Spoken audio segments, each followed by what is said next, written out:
Vamos a resolver ahora un pequeño problema en el que ya utilizamos todo lo que sabemos de las tres leyes de Newton. Ya junto con la tercera ley podemos resolver problemas un poquito más divertidos. Este es muy sencillo. Después de este podríamos hacer problemas que traten sobre fricción, donde también se utiliza ya la tercera ley de Newton. Y bueno, de este mismo tipo se pueden hacer más problemas, pero pueden ser tal vez ya muy complicados. Esos son buenos hacerlos tal vez como para que empiece a concursar en física o algo así, ¿no? Entonces, bueno, aquí imaginé un joven de 60 kilogramos que está en un columpio. Y la pregunta es: ¿qué fuerza de tensión mínima deben ejercer las cadenas del columpio para que no se rompan? Entonces, bueno, vamos a pensar un poco en la situación. Tenemos aquí al monito que está en el columpio y nos vamos a fijar en las fuerzas que ocurren a pares sobre el monito que está en el columpio, ¿no? Sobre el joven. Entonces, hay una fuerza que lo jala hacia abajo debido a la gravedad, debido a su peso, que sabemos ahora que tiene esta forma: masa por aceleración de la gravedad. Y hay una fuerza de igual magnitud, pero en sentido contrario, que lo sostiene ahí, puesto que no acelera ni hacia abajo ni hacia arriba. Bueno, suponiendo el momento en el que no se está columpiando. Entonces, esa fuerza dirigida hacia arriba recae sobre las cadenas del columpio y está dividida, puesto que en este caso son dos cadenas. Esa fuerza va a estar dividida en estas dos tensiones. Ahora, ¿qué es esto de fuerzas de tensión, o que llamamos en física fuerzas de tensión? Son fuerzas que tienen pues un origen microscópico, es decir, es una fuerza que lo mantiene ahí para que no caiga, para que no acelere, pero quienes están haciendo esfuerzos son pues los elementos de las moléculas que conforman en este caso la cadena, o si es un resorte, pues serían las moléculas del resorte. Ya en su siguiente curso de física ustedes van a ver que los sólidos, sean elásticos o no, tienen las moléculas tienen una distancia de equilibrio, y cuando las estiramos lo que hacemos es sacarlas de ese equilibrio, y las moléculas siempre tratan de regresar a su posición de equilibrio. Entonces ese tratar de regresar, pues aquí se traducen estas fuerzas que macroscópicamente medimos como fuerzas de tensión. Y usualmente en este tipo de problemas se hacen estos diagramas que se llaman diagramas de cuerpo libre. Esto también, para quienes continúen estudiando alguna ingeniería o alguna carrera del área de físico-matemáticas, lo van a usar mucho, porque se pueden hacer problemas mucho más complejos de esto. Y en estos diagramas lo que se trata es de simplificar el problema gráficamente.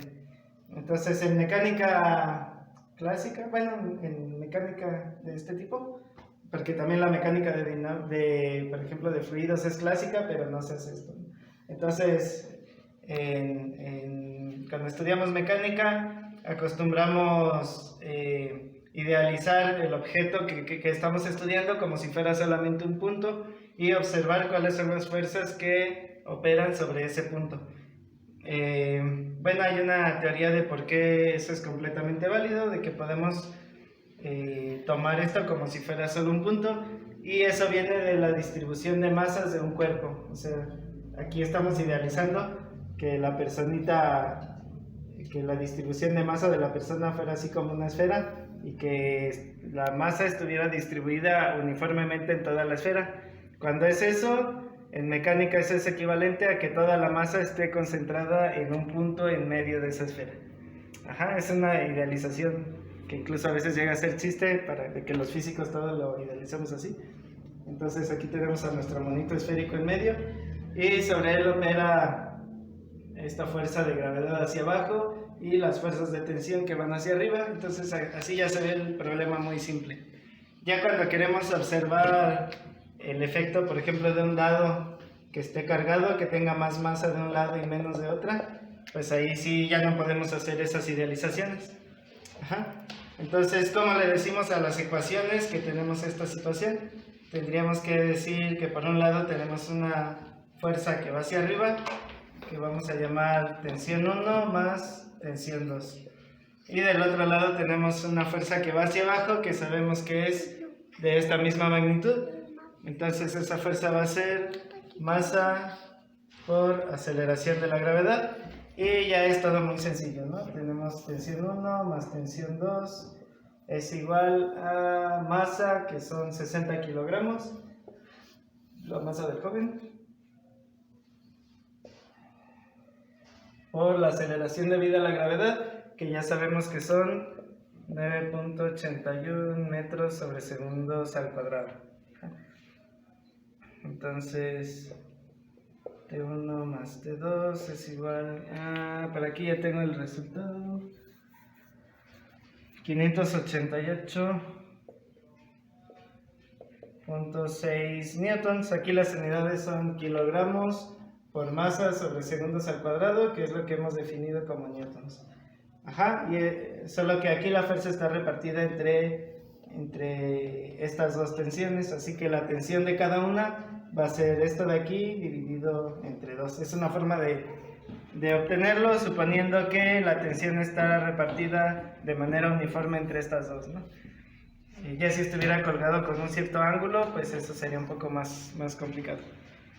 Ajá, entonces decimos que la tensión 1 es igual a la tensión 2 y es la mitad de esto, que son 294.3 newtons. Ajá, entonces ya bajo esta misma idea se pueden hacer problemas de equilibrio, por ejemplo, donde tenemos, hay algunos donde está, por ejemplo, un letrero que cuelga de dos alambres. Conocemos estos ángulos y se pueden hacer un problema con vectores, y conociendo la masa del letrero se puede saber las tensiones que hay ahí.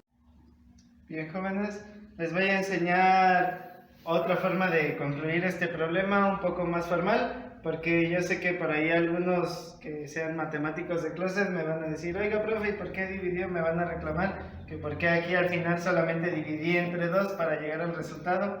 Y van a decir: oiga, profe, ¿por qué dividí entre 2 y aquí tenía una ecuación y después nada más hizo una división entre 2? Entonces a lo mejor a algunos les suena eso muy raro. Entonces es mejor hacer la versión más formal, porque, bueno, también es bueno que lo sepan, porque es útil para problemas donde sea un poco más complicado, ¿no? Entonces aquí tenemos, si se fijan, una ecuación de primer grado como las que ven en álgebra, de dos variables igual a otra cosa. Y por otra parte tenemos la información de que la tensión 1 es igual a la tensión 2. Esta es otra ecuación de primer grado de dos incógnitas, así que tenemos dos ecuaciones de primer grado con dos incógnitas que las podemos resolver muy fácil, ¿no? Si tenemos dos incógnitas, necesitamos dos ecuaciones para resolver y ya las tenemos. Entonces esta información la podemos sustituir aquí en esta otra ecuación, y como T1 y T2 son iguales, puedo escribir ahí T1 más otra vez T1, porque T1 y T2 son iguales, igual a 588.6 newtons. Y aquí tengo dos términos que son iguales, así que los puedo escribir como dos veces T1, y eso es igual a 588.6 newtons. Entonces T1 va a ser igual a 588.6 newtons entre 2, que es este 2 que está multiplicando, lo paso aquí dividiendo, y aquí ya me dice que T1 es 588.6 entre 2, que es lo mismo que hicimos aquí, y T2, como vale lo mismo que T1, pues va a ser igual a este mismo resultado, exactamente lo que hicimos aquí, solo que pues aquí ya lo hicimos usando la maquinaria del álgebra. Entonces ahora sí, ya con esto terminamos este problema y estaremos haciendo más problemas de aplicación de leyes de Newton.